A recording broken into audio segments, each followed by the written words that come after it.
بعض جگہ پہ لکھا ہوا ہے کہ حضرت ابراہیم علیہ السلام نعوذ باللہ ڈر گئے، اور آپ نے سیدھا سیدھا نہیں کہا کہ میں نے کیا ہے، بلکہ یہ کہہ دیا کہ اس بڑے سے پوچھ لو اس نے کیا ہوگا، یا یہ کیوں نہیں بولتے ہیں۔ نہیں، ایسی بھی کوئی بات نہیں ہے۔ حضرت ابراہیم علیہ السلام اللہ کے فضل سے اتنے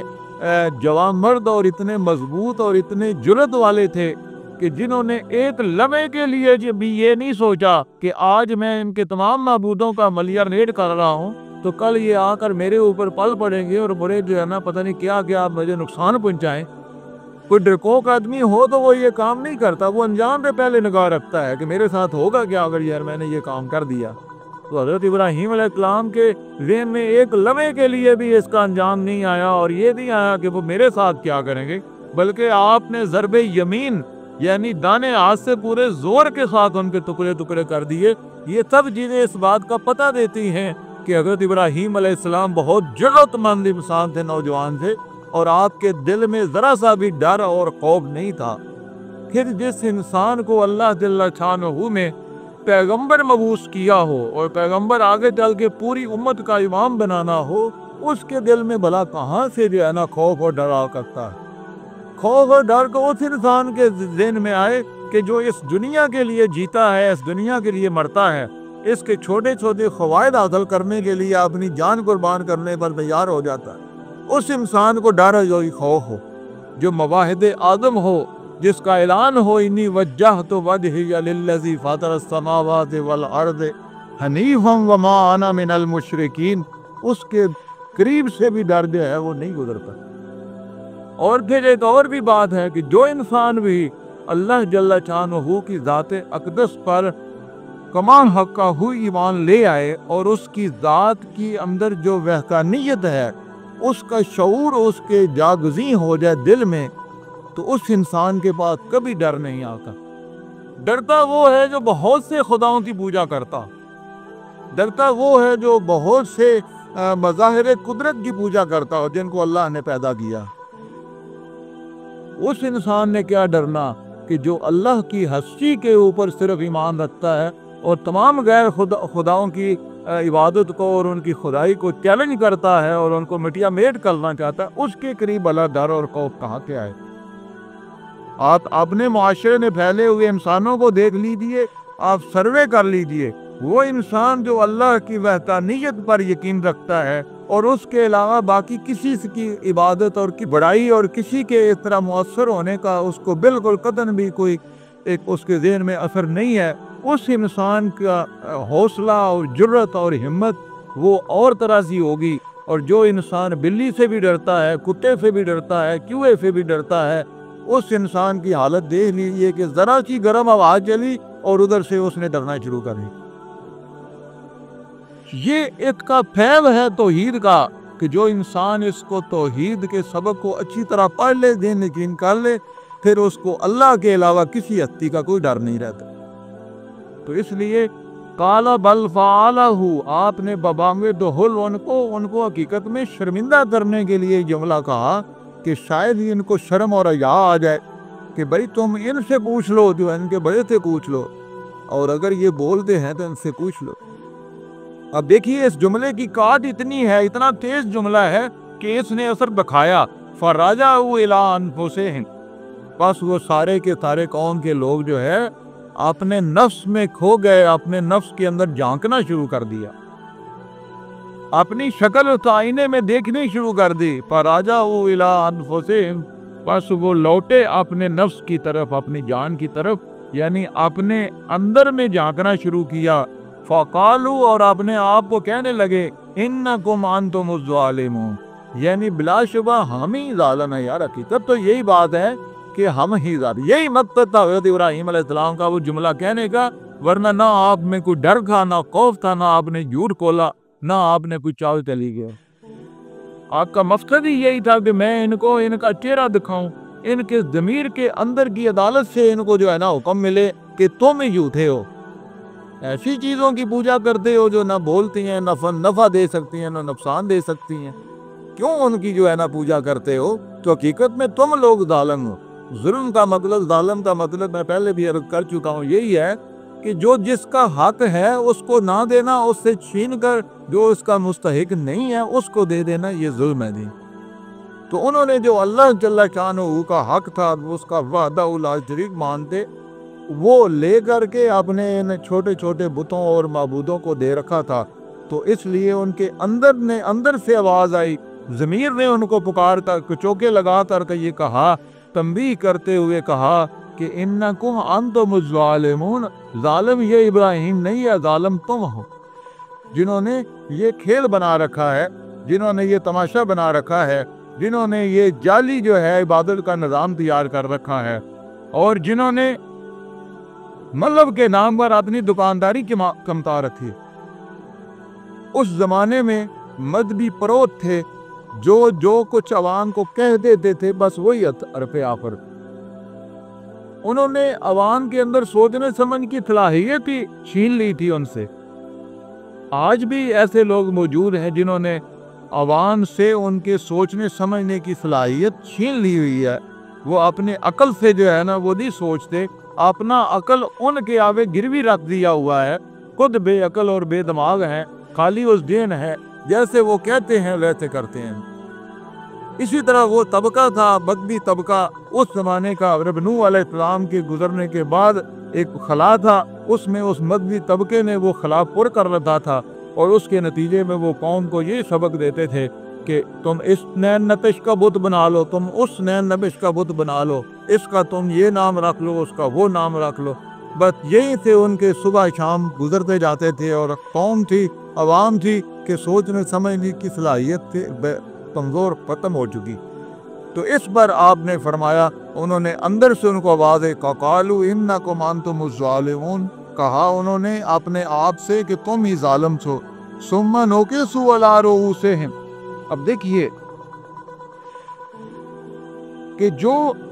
اتنے عرصے تھے اپنے باپ دادا کے غلط عبادت کے طریقے پر چلے ہوئے ہیں، انہیں اندر سے آواز تو آ گئی، تب تو چھا گئے، پتہ بھی ان کو چل گیا کہ بھائی ہم ہی ظالم لوگ ہیں،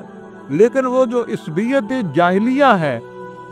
کہ اگر آج ہم نے اس نوجوان کے کہنے کے اوپر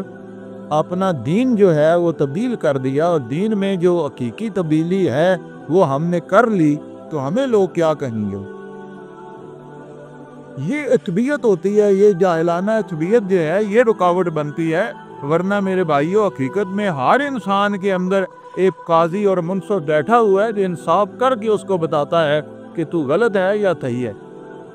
لیکن یہ عصبیت ہے، اس کی کو صدیاں گزر گئی ہیں بال دادا کے نقش قدم پر چلتے ہوئے، تو آج ایک نوجوان اٹھا ہے ابراہیم، ہم اس کے راستے پر چل پڑے۔ صرف یہ ایک عصبیت جاہلیہ تھی جس میں قرآن مجید کہتا ہے ثم نکسوا علی رؤوسہم، بس وہ اپنے سروں کے اوپر، اپنے پاؤں کے اوپر الٹے ہو گئے، یعنی ان کا دماغ پھر الٹ ہو گیا۔ ایک لمحہ کے لیے جو روشنی ان کو میسر آئی تھی، پھر وہ عصبیت کے رو میں بہہ گئے اور الٹے ہو گئے، اور کہنے لگے لقد علمت ما هؤلاء ينطقون، اے ابراہیم تو اچھی طرح جانتا ہے کہ یہ بولتے نہیں ہیں۔ ہونا تو یہ چاہیے تھا کہ وہ جواب دیتے کہ اے ابراہیم تو بالکل سچا ہے، واقعی ہم ہی ظالم ہیں، لیکن وہ عصبیت غالب آ گئی۔ انہوں نے کہا لقد علمت، البتہ تمہیں علم ہے، جانتا ہے تو، ما هؤلاء ينطقون، نہیں ہیں یہ بولنے والے، یہ بول نہیں سکتے۔ جیسے ہی انہوں نے یہ جملہ بولا، حضرت ابراہیم علیہ السلام نے اس کے اوپر مزید ایک حملہ ان پہ اوپر کر دیا۔ آپ نے فرمایا قال فتعبدون من دون اللہ ما لا ينفعکم شیئا ولا یضرکم، عبادت کا مفہوم یہ بتایا کہ کیا تم ایسی چیز کی عبادت کرتے ہو اللہ کو چھوڑ کر کے جو نہ تمہیں نفع دے سکتی ہے نہ نقصان دے سکتی۔ دیکھیں، عبادت پوجا پاٹ تو اس ہستی کی ہونی چاہیے جس سے ہمیں کوئی فائدہ ہو، جو ہمارا فائدہ کر سکنے کی طاقت رکھتی ہو، اور اگر ہم سے ناراض ہو جائے تو ہمارا نقصان کرنے کی طاقت رکھتی۔ عبادت ہم ویسے کیوں کریں؟ اگر ہمیں یہ یقین ہو کہ اللہ جل شانہ نہ ہمیں کوئی فائدہ دے سکتا ہے نہ نقصان دے سکتا ہے، تو ضرورت کیا ہے اللہ کی عبادت کرنے کی؟ اللہ کے احکامات ماننے کی کیا ضرورت ہے؟ کیا ضرورت ہے کہ رمضان میں بھوکا پیاسا رہنے کی؟ کیا ضرورت ہے کہ اپنا اتنا مال خرچ کر کے سفر کر کے حج پہ جانے کی؟ کیا ضرورت ہے قربانی کرنے کی جب ہمیں یہ پتا ہے کہ ہمارا کوئی نقصان نہیں کر سکتا ہے؟ ہم یہ سب کچھ اس لیے کر رہے ہیں میرے بھائیوں کہ ہمیں یقین ہے، اور جن لوگوں کو حقل یقین ہے وہ تو اس پر اپنی جان قربان کر دیتے ہیں، لیکن اس سے پیچھے نہیں ہٹتے۔ ان کو یقین ہے کہ اللہ نفع بھی پہنچا سکتا ہے، نقصان بھی پہنچا سکتا۔ تب ہم عبادت کر رہے ہیں اللہ جل شانہ کی، تب ہماری عبادت کے اندر وہ انہمات بھی پیدا ہو سکتا ہے کہ ہمیں یقین ہے کہ ایک دن آنے والا ہے جب اللہ جل شانہ چاہیں تو ہمیں نقصان پہنچا سکتے ہیں، چاہیں تو ہمیں فائدہ دیتا ہے۔ تو اس پر حضرت ابراہیم علیہ السلام نے انہیں عبادت کا یہ تصور دلاتے ہوئے منفی انداز میں بتایا کہ جو ہستیاں، جو چیزیں تمہیں نفع نہیں دے سکتی، نقصان نہیں دے سکتی، ان کو اللہ کے علاوہ کیوں ان کی عبادت کرتے ہو، کیوں پوجا کرتے ہو؟ اُفِلَّ لَکُمْ وَلِمَا تَعْبُدُونَ مِن دُونِ اللَّہِ، تو ہے تمہارے اوپر، تبرہ ہے تمہارے اوپر، افسوس ہے تمہارے اوپر اور ان چیزوں کے اوپر جن کی تم پوجا کرتے۔ اُفِلَّ لَکُمْ، تو ہے تمہارے اوپر، وَلِمَا تَعْبُدُونَ، اور جس چیز کی تم عبادت کرتے ہو، من دون اللہ، اللہ کو چھوڑتا۔ عبادت کے لائق تو اللہ کی ہستی ہے، عبادت کرو اللہ کی کرو، لیکن تم تو اللہ کو چھوڑ کر ان چیزوں کی عبادت کرتے ہو جو تمہیں نہ نفع دے سکتی ہیں نہ نقصان دے سکتی ہیں۔ افلا تعقلون، کیا تم اتنا بھی عقل نہیں رکھتے؟ عقل کیا چیز ہے؟ عقل حقیقت میں یہ ایک کسوٹی ہے انسان کے اندر کہ وہ یہ پرکھے کہ کیا چیز غلط ہے، کیا چیز صحیح۔ یہ نہ دیکھے کہ یہ چیز میرے باپ دادا پردادا پہلے سے کرتے آ رہے ہیں، میں بھی یہی کروں گا۔ نہیں، وہ ہر لمحہ جو ہے وہ دیکھتا جائے کہ جو میں کر رہا ہوں یہ صحیح ہے یا غلط ہے۔ اب صحیح اور غلط کا جو علم ہے وہ اللہ جل شانہ نے دیا ہے، رسول اللہ صلی اللہ علیہ وسلم نے اس کو ہم تک پہنچایا ہے، اس کے علاوہ کسی نے نہیں دیا۔ بت کیا دے سکتے ہیں؟ تو لہذا عقل مند انسان وہ ہے جو اپنی عقل سے کام لے، بے شک وہ مذہبی کیوں نہ ہو، مذہبی معاملات ہی کیوں نہ ہوں، لیکن اپنی عقل سے کام لے۔ لیکن ہے ان لوگوں پر جو اپنی عقل کو گھاس چرنے کے لیے چھوڑ دیتے ہیں اور بالکل اس چیز کا خیال ہی نہیں کرتے کہ ہم تھوڑا سوچ بھی تو لے، ہم اشرف المخلوقات کے لیے۔ افلا تعقلون، کیا تم اتنی بھی عقل نہیں رکھتے؟ تو یہ آپ کا یہاں تک جو مکالمہ ہے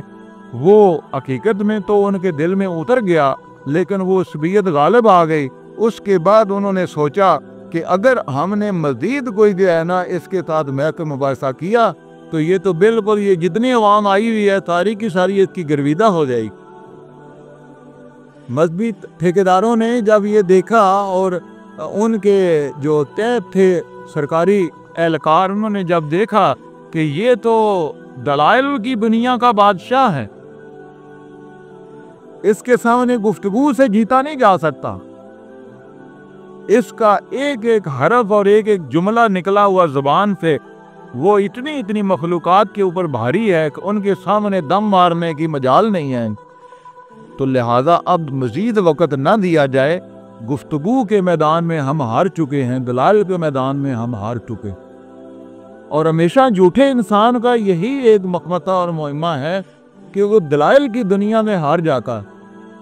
اس کے بعد پھر ہٹ درمی اور ضد اور اناد اور بغض جو ہے وہ اس کے سینے میں آ جاتا ہے، اور اس سے پھر وہ جو ہے وہ مقابلہ دوسرے طریقے سے کرنا شروع کر دے۔ بڑے ہی سعادت مند ہے وہ انسان جو دلائل کی دنیا میں کھڑے ہو کر کے شکست کھا جائیں تو وہ مان جائیں کہ ہاں جی واقعی ہم شکست کھا گئے، آپ سچے۔ بڑے سعادت مند وہ لوگ ہوتے ہیں، لیکن ضدی اور ہٹ درم اور شکی اور قلب جو ہے وہ جب دلائل کی دنیا میں شکست کھاتا ہوا نظر آتا ہے، اپنے وہ سمجھتا ہے میں شکست کھا رہا ہوں، تو فوراً پلٹا کھاتا ہے اور ضد اور ہٹ درمی اور اناد اور جنگ و جدل کے اوپر اتر آتا ہے، اور وہ کہتا ہے کہ نہ، جیتنے والی بات تمہاری کوئی نہیں، نہ تمہیں میں نے جیتنے دینا۔ تو یہی حال حضرت ابراہیم علیہ السلام کی قوم کے ان مذہبی ٹھیکیداروں نے اور عمائدین حکومت نے آپ کے ساتھ کیا، اور انہوں نے دعوت دی قالو حرقوہ وانصروا آلہتکم ان کنتم قائلین، انہوں نے سب کو پکار کر کہا کہ آ جاؤ جلاؤ تم اس کو، قالو حرقوہ، کہا انہوں نے اس کو جلا دو، اس کو آگ میں بسم کر دو، وانصروا آلہتکم، اور اپنے معبودوں کی آج مدد کر لو، آج موقع ہے، اگر آج رہ گیا تو پھر زندگی بھر پچھتاتے رہو گے کہ کیوں ہم نے اپنے وہ چھوٹے ننھے منے معبود اور اپنے بت کی پوجا نہ کی، کیوں ہم نے اتنے بڑے قوی ہیکل معبود کی کیوں نہ پوجا کی۔ تو آج وقت ہے وانصروا آلہتکم، اپنے معبودوں کی مدد کر لو، ان کنتم فاعلین، اگر تم کچھ کرنے والے ہو، اگر تمہارے اندر کچھ بھی دم ہم ہے تو آج جو تمہارے معبودوں کی بےزتی ہوئی ہے اور جو کچھ ان کا برا اشر ہوا ہے، ان کی مدد کے لیے آج وہ اکٹھے ہو جائے۔ یہ انہوں نے عصبیت کی پکار پکاری، پوری قوم کو بلایا، پورے سب لوگوں کو بلایا، اور یہاں تک ہے کہ خواتین نے جو ہے وہ یہ منتے مانی کہ اگر ہمارا فلاں فلاں کام ہو گیا،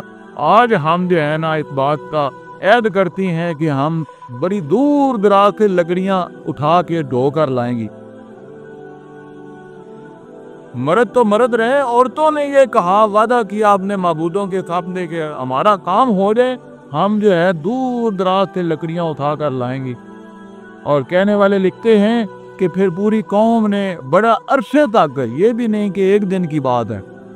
کافی عرصے تک لکڑیاں اکٹھی کی، ایندھن اکٹھا کیا، اور جب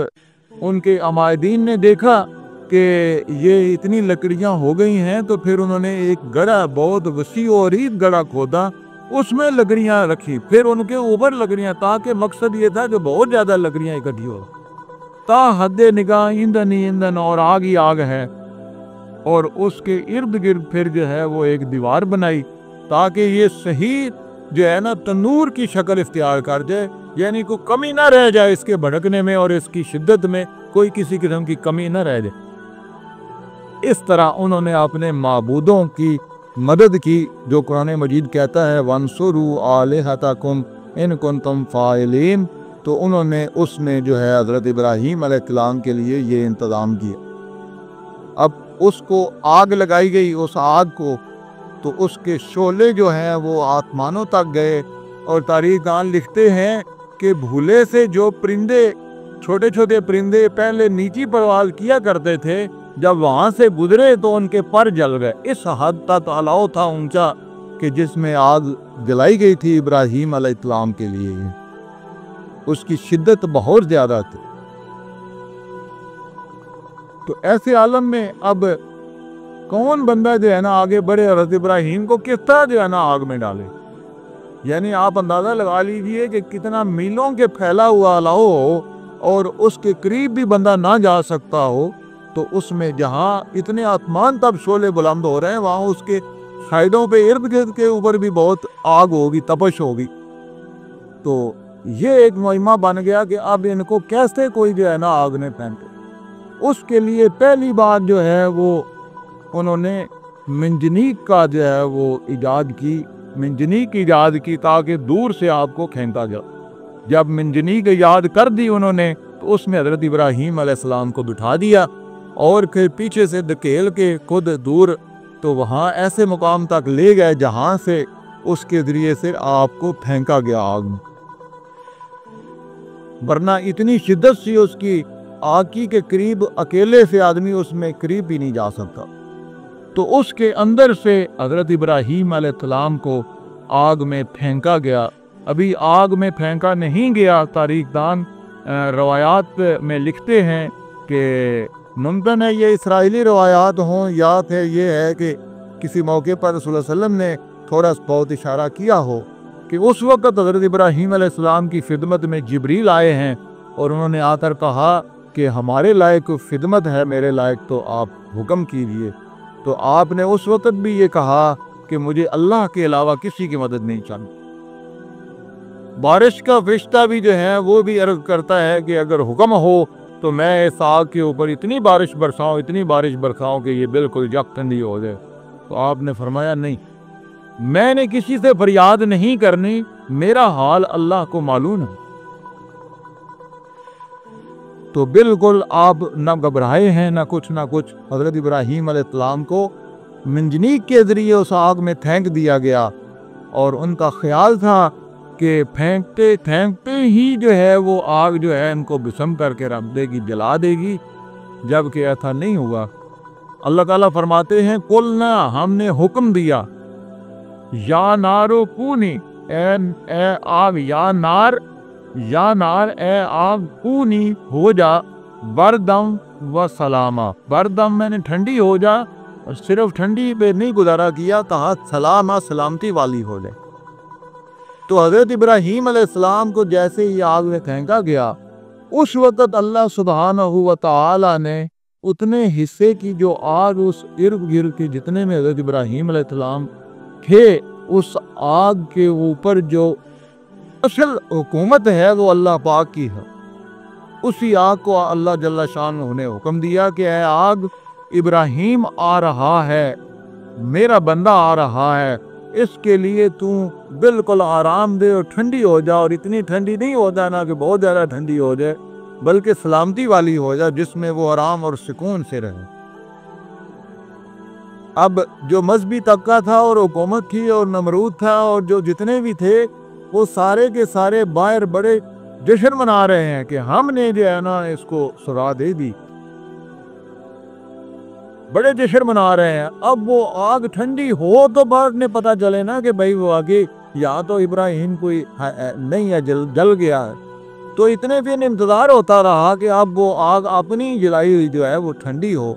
تو جب وہ ٹھنڈی ہو گئی، ان کی ہمت پڑی کہ اب ہم اس کے قریب جائیں، اب اس کی تپش ختم ہو گئی ہے، تو کیا دیکھتے ہیں کہ جناب ابراہیم علیہ السلام بڑے آرام سے جو ہے جیسے باغ میں ٹہل رہے ہیں، اپنے اللہ کی عبادت کر رہے ہیں۔ یہ حکم جو ہے آپ کے اوپر کنٹرول حقیقت میں کس کا ہے؟ اللہ کا ہے۔ آپ کی اپنی مجال نہیں ہے کہ اپنی مرضی سے جو ہے نا وہ جلانے پہ آئی ہے تو جلاتی چلی جائے، نہیں، پانی کے اوپر کنٹرول اللہ کا ہے۔ تو حضرت موسیٰ علیہ السلام پانی کے اندر سے گزرتے ہیں تو وہ بسلامت گزر جاتے ہیں، کیونکہ اللہ نے پانی کو حکم دیا ہے کہ ادھر بھی ٹھہر جا، ادھر بھی ٹھہر جا، بیچ میں سے راستہ ہے، حضرت موسیٰ نکل جاتے ہیں۔